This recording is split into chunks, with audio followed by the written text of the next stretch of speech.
ಓಂ ಸಾಯಿ ನಮಃ. ಶ್ರೀ ಸದ್ಗುರು ಸಾಯಿನಾಥ್ ನಮಃ. ಶ್ರೀ ಸಾಯಿ ಸಚ್ಚರಿತೆ 1ನೇ ಅಧ್ಯಾಯ. 1ನೇ ಗೋಧಿ ಹಿಟ್ಟಿನ ಕತೆ, ಅದರ ತತ್ವ. ಪೂರ್ವ ಸಂಪ್ರದಾಯಕ್ಕನುಸಾರವಾಗಿ ಶ್ರೀ ಹೇಮಾಡ ಪಂಥವರು ಶ್ರೀ ಸಾಯಿ ಸಚ್ಚರಿತೆಯನ್ನು ಅನೇಕ ವಿಧವಾದ ವಂದನೆಗಳಿಂದ ಆರಂಭಿಸುತ್ತಾರೆ. 1. ಮೊದಲನೆಯದಾಗಿ ಶ್ರೀ ವಿನಾಯಕನಿಗೆ ವಂದನೆಗಳನ್ನು ಅರ್ಪಿಸುತ್ತಾ ಶ್ರೀ ಸಾಯಿ ಸಚ್ಚರಿತೆಯನ್ನು ಬರೆಯಲು ತೊಡಗಿರುವ ಈ ಕಾರ್ಯಕ್ಕೆ ಯಾವುದೇ ವಿಘ್ನ ಬಾರದಿರಲೆಂದು ಪ್ರಾರ್ಥಿಸಿ ಶ್ರೀ ಸಾಯಿಬಾಬಾ ಅವರೇ ಗಣಪತಿ ಎಂದು ಹೇಳಿರುತ್ತಾರೆ. 2. ನಂತರ ಈ ಕೃತಿಯನ್ನು ರಚಿಸಲು ಸಾಕಷ್ಟು ಹುಮ್ಮಸ್ಸನ್ನು ನೀಡುವಂತೆ ಶ್ರೀ ಸರಸ್ವತಿ ಮಾತೆಯನ್ನು ಪ್ರಾರ್ಥಿಸಿ ಶ್ರೀ ಸಾಯಿಬಾಬಾ ಅವರು ಶ್ರೀ ಸರಸ್ವತಿಯಲ್ಲಿ ಐಕ್ಯರಾಗಿ ತಾವೇ ಸ್ವತಃ ತಮ್ಮ ಜೀವನ ಚರಿತ್ರೆಯನ್ನು ಹಾಡುತ್ತಿದ್ದಾರೆ ಎಂದು ಹೇಳಿರುತ್ತಾರೆ. 3. ಅನಂತರ ಸೃಷ್ಟಿ, ಸ್ಥಿತಿ ಮತ್ತು ಲಯಗಳಿಗೆ ಕಾರಣರಾಗಿರುವ ತ್ರಿಮೂರ್ತಿಗಳಿಗೆ ವಂದನೆಗಳನ್ನು ಅರ್ಪಿಸಿ ಶ್ರೀ ಸಾಯಿಬಾಬಾ ಅವರಲ್ಲಿ ಐಕ್ಯರಾಗಿ ಮತ್ತು ಸದ್ಗುರುವಾಗಿ ಸಂಸಾರ ಸಾಗರವನ್ನು ಸುಗಮವಾಗಿ ದಾಟಿಸುತ್ತಾರೆ ಎಂದು ಹೇಳಿರುತ್ತಾರೆ. 4.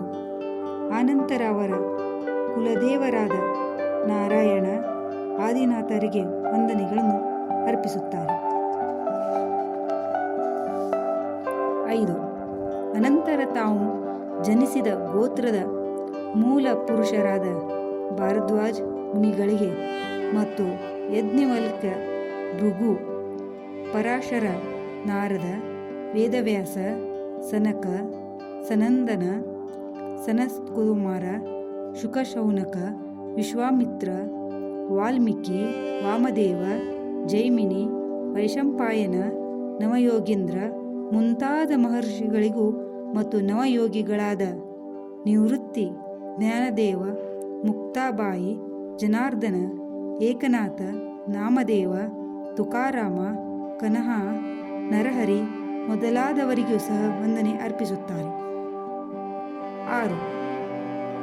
ಅನಂತರ ತಮ್ಮ ಅಜ್ಜ ಸದಾಶಿವರಾವ, ಪಿತಾಮಹ ರಘುನಾಥರಾವ್, ತಮ್ಮನ್ನು ಬಾಲ್ಯದಲ್ಲಿಯೇ ಬಿಟ್ಟು ಅಗಲಿದ ಮಾತಾರತ್ನ, ತಮ್ಮನ್ನು ಸಾಕಿ ಸಲುಹಿದ ಅತ್ತೆ ಮತ್ತು ಪ್ರೀತಿಯ ಅಗ್ರಜರಿಗೆ ವಂದನೆ ಅರ್ಪಿಸುತ್ತಾರೆ. 7. ವಾಚಕ ಮಹಾಶಯರಿಗೂ ಸಹ ವಂದನೆ ಅರ್ಪಿಸಿ ಈ ಕಾರ್ಯಕ್ಕೆ ಅವರು ನಿಶ್ಚಲವಾದ ಗಮನ ಕೊಡುವಂತೆ ಪ್ರಾರ್ಥಿಸುತ್ತಾರೆ. 8. ಕೊನೆಯದಾಗಿ ತಮ್ಮ ಏಕಮಾತ್ರ ರಕ್ಷಕರಾದ ಜಗವೆಂಬ ಮಾಯೆಯಿಂದ ವಿಮೋಚನೆ ಹೊಂದಿ ಬ್ರಹ್ಮಜ್ಞಾನವನ್ನು ಪಡೆಯಲು ಸಹಾಯಕರಾದ ಶ್ರೀ ದತ್ತಾತ್ರೇಯರ ಅವತಾರ ರೂಪಿಯಾದ ಶ್ರೀ ಸಾಯಿನಾಥರಿಗೆ ವಂದನೆ ಅರ್ಪಿಸಿದ್ದಾರೆ. ಹಾಗೆಯೇ ಪರಮಾತ್ಮನು ವಾಸವಾಗಿರುವ ಸಕಲ ಜೀವರಾಶಿಗಳಿಗೂ ಸಹ ವಂದಿಸಿದ್ದಾರೆ.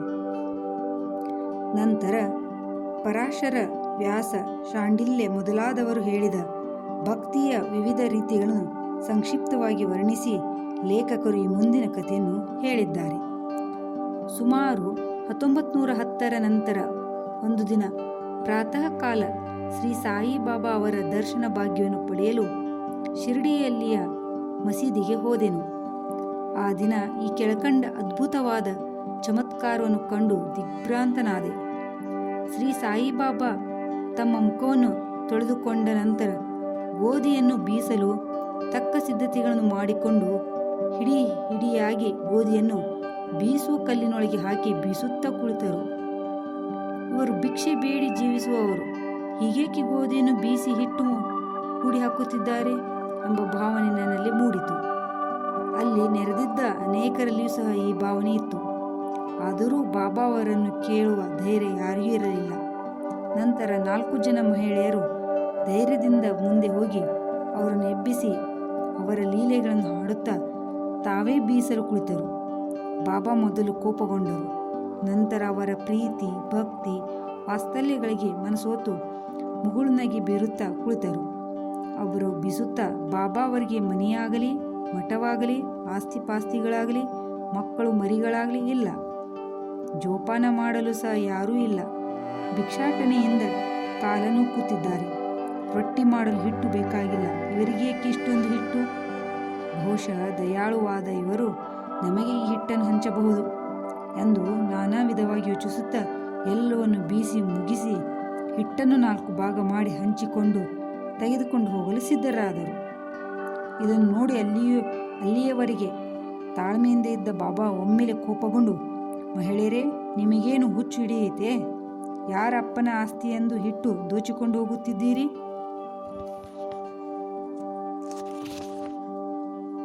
ನಾನೇನಾದರೂ ನಿಮ್ಮ ಮನೆಯಿಂದ ಗೋಧಿಯನ್ನು ಎರವಲಾಗಿ ತಂದಿರುವೇನೆ? ಈಗ ಹಿಟ್ಟು ತೆಗೆದುಕೊಂಡು ಹಳ್ಳಿಯ ಗಡಿಯ ಸುತ್ತಲೂ ಒಗೆದು ಬನ್ನಿರಿ ಎಂದರು. ಈ ಮಾತನ್ನು ಕೇಳಿ ಅವರು ಗಾಬರಿಗೊಂಡು ತಮ್ಮ ತಮ್ಮೆಯಲ್ಲೇ ಪಿಸುಗುಟ್ಟುತ್ತಾ ಬಾಬಾ ಅವರ ಆಜ್ಞಾನುಸಾರವಾಗಿ ಹಿಟ್ಟನ್ನು ಹಳ್ಳಿಯ ಸುತ್ತಲೂ ಚೆಲ್ಲಿ ಬಂದರು.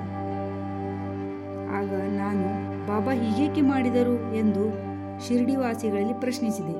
ಅವರು, ಕಾಲರಾ ಅಂಟು ಜಾಡ್ಯವು ಹಳ್ಳಿಯಲ್ಲಿ ಹರಡಿದೆ, ಅದಕ್ಕೆ ಇದು ಬಾಬಾ ಅವರ ಚಿಕಿತ್ಸೆ. ಹಿಟ್ಟು ಮಾಡಿ ಚೆಲ್ಲಿದುದು ಗೋಧಿಯನ್ನಲ್ಲ, ಕಾಲರಾ ಕ್ರಿಮಿಗಳನ್ನು ಪುಡಿ ಮಾಡಿ ಹಳ್ಳಿಯಿಂದ ಆಚೆ ಚೆಲ್ಲಿದ್ದಾರೆ.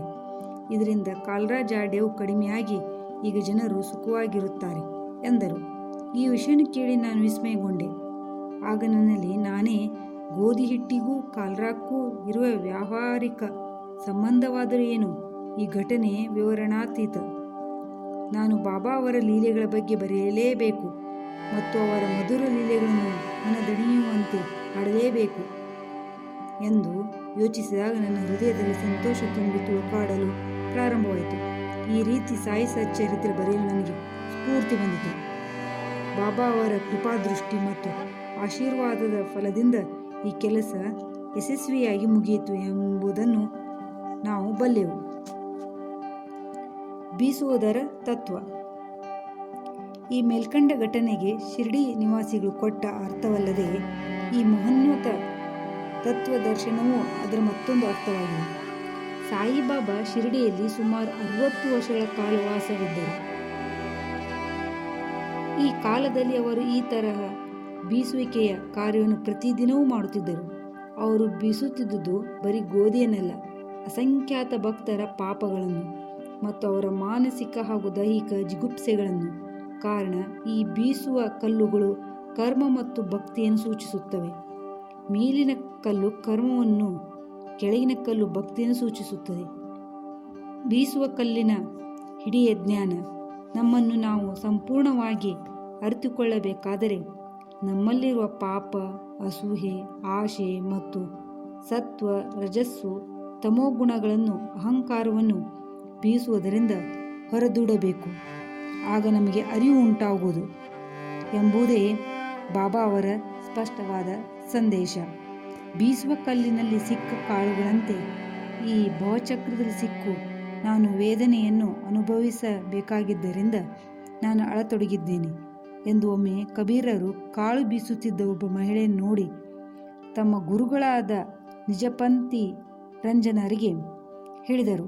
ಆಗ ನಿಜಪಂಥಿ ರಂಜನರು, ಅಂಜಬೇಡ, ನಾನು ಹಿಡಿದಂತೆ ನೀನು ಸಹ ಈ ಚಕ್ರಕ್ಕೆ ಇರುವ ಜ್ಞಾನವೆಂಬ ಮೇಟಿಯನ್ನು ಭದ್ರವಾಗಿ ಹಿಡಿದುಕೋ. ಅದರಿಂದ ಅತ್ತಿತ್ತ ದೂರ ಹೋಗಬೇಡ, ಅಂತರ್ಮುಖಿಯಾಗು, ಅಂದರೆ ನಿನಗೆ ಖಚಿತವಾಗಿ ಕಲ್ಯಾಣವಾಗುತ್ತದೆ ಎಂದು ಕಬೀರರಿಗೆ ಉಪದೇಶಿಸಿದ ಕಥೆಯೂ ಈ ಮೇಲಿನ ಘಟನೆಯಿಂದ ನಮ್ಮ ಜ್ಞಾಪಕಕ್ಕೆ ಬರುತ್ತದೆ. ಶ್ರೀ ಸಾಯಿ ಪ್ರಣಾಮ. ಓಂ ಸಾಯಿ. ಹೋದ